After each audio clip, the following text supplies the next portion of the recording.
আসসালামু আলাইকুম। এই যে যে 25 ব্যাচ, তোমাদের হাতে কিন্তু আর 25 দিনেরও কম সময় আছে।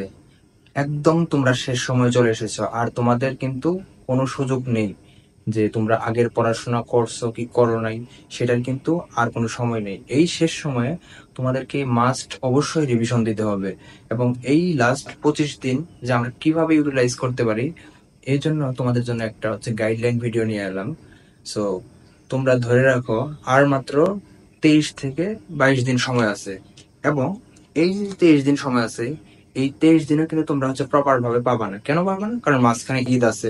তোমার ঈদ, তোমার সবকিছু মিলাই দেখবা যে তুমি 2 থেকে 3 দিন কি চলে যাবে অটোমেটিক, ঠিক আছে? এখানে দেখবা তোমার মোট আছে সময় আছে 23 দিন, কিন্তু এর মধ্যে তুমি দেখবা 3 দিন কিভাবে জানি কেটে গেছে। তোমার ঈদের আমেজেই দেখবা 2 থেকে 3 দিন পরে নষ্ট হয়ে যাবে। তার মানে আমি যদি ধরি, তুমি একদম প্রপারলি 20 দিনের মতো সময় পাবা এই বাকি সময়টাকে কাজে লাগানোর। তো এই লাস্ট মুহূর্তে অনেকেই বলতেছে যে কিভাবে পড়বো, কিভাবে সিলেবাসটা রিভিশন দিলে আমার হচ্ছে ভালো হবে, এই বিষয়ে অনেকে হচ্ছে নক করেছো। সো তাদের জন্যই উদ্দেশ্য এই ভিডিওটা করা। তাহলে দেখো, আমরা এই 20 দিন সময়টাকে কিভাবে প্রপার ইউটিলাইজ করতে পারি। প্রথমে আমি তোমাকে বলবো, এই 20 দিন যদি তুমি প্রপার ভাবে পড়ো, তাহলে অবশ্যই ভালো কিছু করা সম্ভব। তাহলে তুমি একটা জিনিস চিন্তা করো, এই এইচএসসি এ প্লাসটা কিন্তু তোমার জন্য অনেক বেশি একটা গুরুত্বপূর্ণ। কেন গুরুত্বপূর্ণ? কারণ এটার উপরে নির্ভর করবে তোমার বিভিন্ন এডমিশন টেস্ট গুলো। তুমি যদি এখানে জিপিএ 5 যদি না পাও, তাহলে কিন্তু তুমি একটা ট্র্যাক থেকে আগে কি পিছিয়ে পড়ে যাবে। তাহলে কি এই পরীক্ষাটা তোমার জীবনের জন্য অনেক একটা গুরুত্বপূর্ণ এক্সাম। সো এই এক্সামটা কখনোই কি অবহেলা করতে হবে না, এবং অবহেলা করা আসলে উচিত না। এই শেষ সময় এসে তোমরা আসলে যতটুকু নিজেকে ডেভেলপ করছো, এর থেকেও কি বেশি এখন পরিশ্রম করতে হবে। কারণ এই শেষ সময়টাই তোমার কি এই ফাইনাল সময়। এই সময়টার জন্য পরিশ্রম না করো, কখন করবা?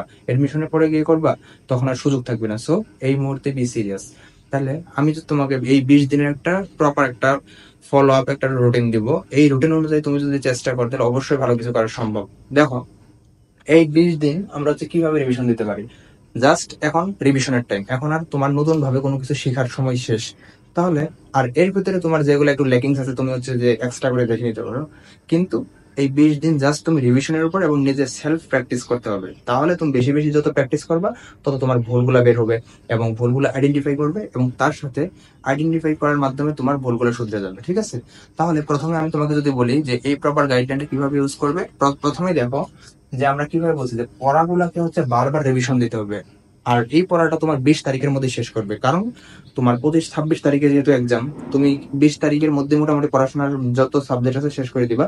তারপরে তো মোটামুটি তোমার হচ্ছে রুটিনে যে এক্সামটা আছে, সে অনুযায়ী কিন্তু তুমি 2 থেকে 3 দিন আগে থেকে নিজেকে প্রিপেয়ার করবা। তার মানে তুমি ধরতে পারি আমি 20 তারিখের মধ্যেই তোমার সকল পড়াকে শেষ করতে হবে। তাহলে প্রথমে আমি যদি তোমাকে ট্রিক্সটা বলি, প্রথম টিপসটা কি, যে পড়াগুলোকে বারবার রিভিশন। তাহলে বারবার রিভিশন কিভাবে দিব? তোমার যে সিলেবাস আছে, physics, chemistry, biology, math, English, ICT, সবগুলোই চ্যাপ্টার ওয়াইজ একটা রুটিন মাফিক তোমাকে হচ্ছে প্র্যাকটিস করতে হবে এবং রিভিশন দিতে হবে। তাহলে প্রথমেই গেল যে পড়াগুলোকে হচ্ছে বারবার রিভিশন। তুমি যত বেশি রিভিশন দিবা, তত বেশি তোমার কি পড়াগুলো মনে থাকবে। এটা হচ্ছে ফার্স্ট। এবং সেকেন্ডলি, প্রচুর পরিমাণে বোর্ড কোশ্চেন সলভ করতে হবে টেস্ট পেপার থেকে। তাহলে এই প্রচুর পরিমাণে বোর্ড কোশ্চেন কেন সলভ করতে হবে? কারণ তুমি জানো যে বোর্ডের প্রশ্নগুলো কিন্তু বোর্ড রিপিট করে, ঠিক আছে? টাইপ গুলা রিপিট করে। সো এই জন্যই তুমি হচ্ছে বোর্ডের প্রশ্নগুলো যদি ফলো করতে পারো, তাহলে কিন্তু অনেক বেশি হেল্পফুল হবে।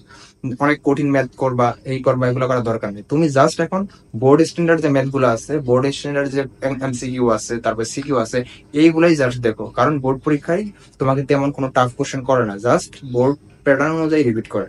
তার জন্য তোমাকে অবশ্যই অবশ্যই এখানে গুরুত্ব দিয়ে দেখতে হবে এটা, যে বোর্ড কোশ্চেন দেখতেই হবে আমাদের। এটার উপর কোনো বিকল্প নাই। তার মানে বোর্ড কোশ্চেন যত বেশি ফলো করবা, তোমাকে বোর্ডে কমন পাওয়ার তত বেশি পসিবিলিটি আছে, ঠিক আছে? সেম ভাবেই এখানে সিকিউ প্লাস হচ্ছে এমসিকিউ, দুইটাই বোর্ড কোশ্চেন প্রচুর পরিমাণে প্র্যাকটিস করতে হবে। তাহলে তুমি বোর্ডের প্রশ্নগুলা, প্যাটার্ন গুলা বুঝতে পারবে। এটা এগুলো সেকেন্ডলি। এবং তারপরে দেখো, তুমি তো জাস্ট প্র্যাকটিস করতেছো, এখন কি এক্সাম দিতে হবে না? ধরো এখন মোটামুটি এক্সাম সব জায়গায় মডেল টেস্ট প্রায় শেষ, কিন্তু তুমি নিজেও বাসাতে প্র্যাকটিস করতে পারো, এমসিকিউ এক্সাম দিতে পারো। তারপরে চ্যাপ্টার ওয়াইজ তুমি সিকিউ গুলা দেখতে পারো, কোথায় ভুল হচ্ছে, কোথায় তুমি পারতেছো না, লেকিংস। তুমি না পারলে একটা ক্লাস দেখো, না নিজের বই ঘাটো, বিভিন্ন সোর্সের মাধ্যমে তুমি সমাধান করার চেষ্টা করো।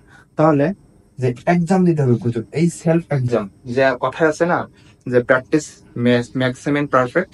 তার মানে যে সেলফ প্র্যাকটিস তুমি যত বেশি করবে, তত বেশি তোমার হচ্ছে কনফিউশন গুলো কি ক্লিয়ার হয়ে যাবে। তার মানে তোমার সবচেয়ে বেশি সেলফ প্র্যাকটিস করতে হবে, এইটা যে যত বেশি করতে পারে তারই তত বেশি হচ্ছে ভালো করতে পারে। ঠিক আছে। এখন দেখো যে প্রচুর পরিমাণে যখন তুমি সেলফ প্র্যাকটিস করবে তখন তোমার ভুলগুলো হচ্ছে আস্তে আস্তে বের হতে থাকবে এবং তুমি ভুলগুলো শুধরাতে পারবে। এবং লাস্টে একটা সবচেয়ে ইম্পর্টেন্ট কথা, এটা নিজের করা ভুলগুলোকে সলভ করতে হবে, ফাইন্ড আউট করবে এবং সলভ করবে। এইটা অনেকেই করে না।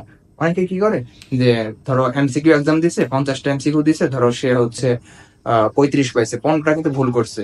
সে কোন 15টা ভুল গেল আমার, এটা সে আর আইডেন্টিফাই করে না, ফাইন্ড আউট করে সে বাসায় আর পড়ে না। এর প্রেক্ষিতে কি হবে, এই যে তোমার ভুল করা এমসিকিউ গুলা, তুমি ভুলের মধ্যেই থাকবা। ঠিক আছে।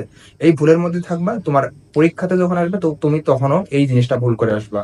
তুমি যখনই এই জিনিসটা সলভ করবা, এই জিনিস দ্বিতীয়বার আর কখনো ভুল হবে না, এটা মাথায় রাখো। যে ভুল করা জিনিস তুমি যদি একবার শিখে ফেলতে পারো, তাহলে এই জিনিস কখনো ভুল হয় না। এটা হচ্ছে আমি বাস্তব প্রমাণ।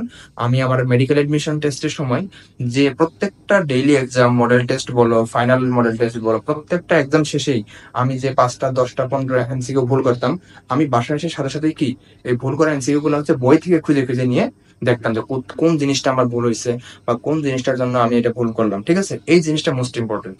এই যে এই কয়েকটা টিক্স যদি তুমি ফলো করতে পারো, তাহলে আশা করি তোমার পড়াটা অনেকটাই গুছিয়ে আসবে। ঠিক আছে। আর এই লাস্ট মুহূর্তে তোমার রিভিশনের উপর কোনো কথা নাই, যত বেশি রিভিশন দিতে পারবা তত বেশি তোমার পড়াটা হচ্ছে স্মুথ হবে।